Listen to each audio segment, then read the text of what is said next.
On a super high-performance car like the V, the larger grille openings feed more air to the supercharged engine and Brembo brakes, which is good, because as stunning as it looks on the outside, it's even better on the inside.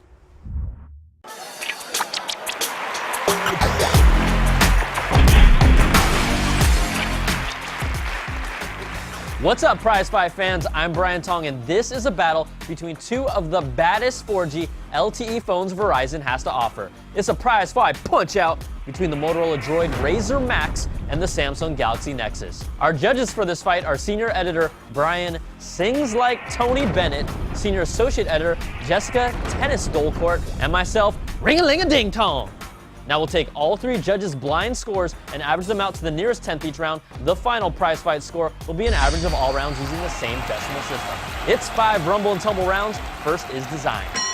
The Motorola Droid Razr Max takes its previously skinny form factor and fills it with more battery, giving us a better balanced design with its 4.3-inch HD AMOLED display. Its build quality is top-notch with a Kevlar backing that actually might stop bullets and a water-resistant nano coating. Now, the Samsung Galaxy Nexus is slightly more narrow and it's easier to hold, but it brings a larger screen at 4.65 inches of HD AMOLED glory. It also brings us one of the first curved glass displays with smooth rounded corners and a textured backing.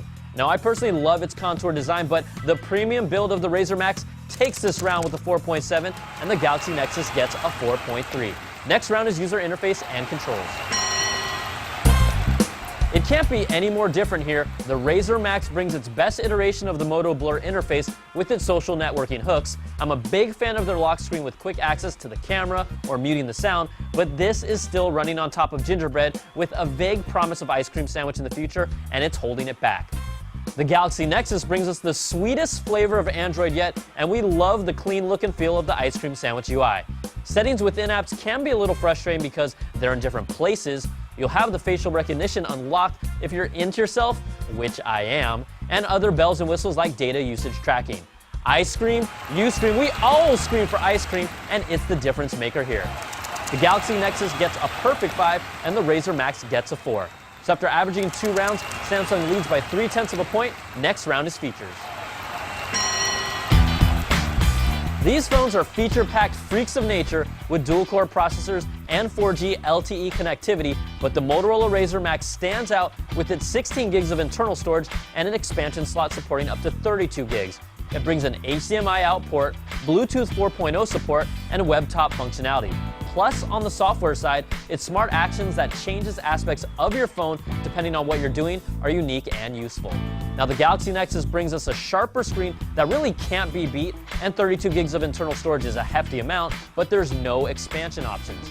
You'll need a dock for HDMI out, and one of its killer features, NFC, works for beaming contacts and info to limited phones, but its Google Wallet feature has been crippled by Verizon. The Razr Max swings back with a perfect 5, and the Galaxy Nexus gets a 4. Next round is web browsing and multimedia. Web browsing on both phones is almost a push, but on the Galaxy Nexus, its sharper screen is evident here on top of having an updated browser with features like saving a page for offline viewing. Now, when it comes to viewing multimedia, again Samsung comes out on top with a bigger screen and a crystal clear image quality that will make you double take. Now, with the cameras, the Razr Max's 8-megapixel eyeball took clearer shots for some scenes, but the colors were more washed out overall compared to Samsung's 5-megapixel sensor. So it's no surprise the Galaxy Nexus takes this round with a perfect 5, and the Razr Max gets a 4. So after averaging 4 rounds, Samsung still leads by 0.2 of a point. It's still anyone's fight, and the final round that decides it all is call quality and performance. Both of these phones have solid call quality overall. At times, the Galaxy Nexus might be described as a little tinny, but that's being nitpicky.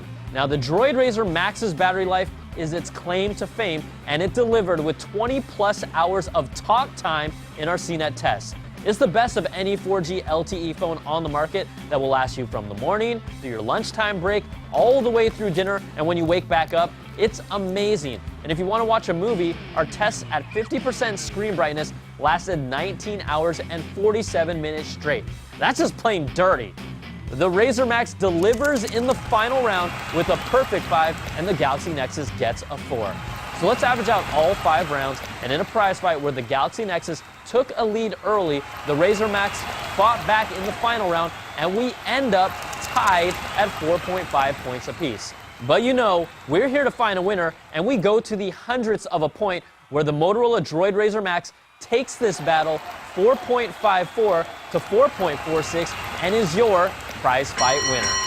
This was another epic battle that could have gone either way, but it ultimately comes down to if you want the Galaxy Nexus with Android's most modern operating system, or you want the Razr Max that can hold its own and will last you days. I'm Brian Tong. Thanks for watching. We'll catch you guys next time for another prize fight. Oh!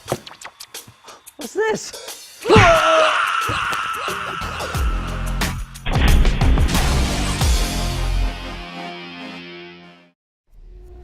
On a super high-performance car like the V, the larger grille openings feed more air to the supercharged engine and Brembo brakes, which is good, because as stunning as it looks on the outside, it's even better on the inside.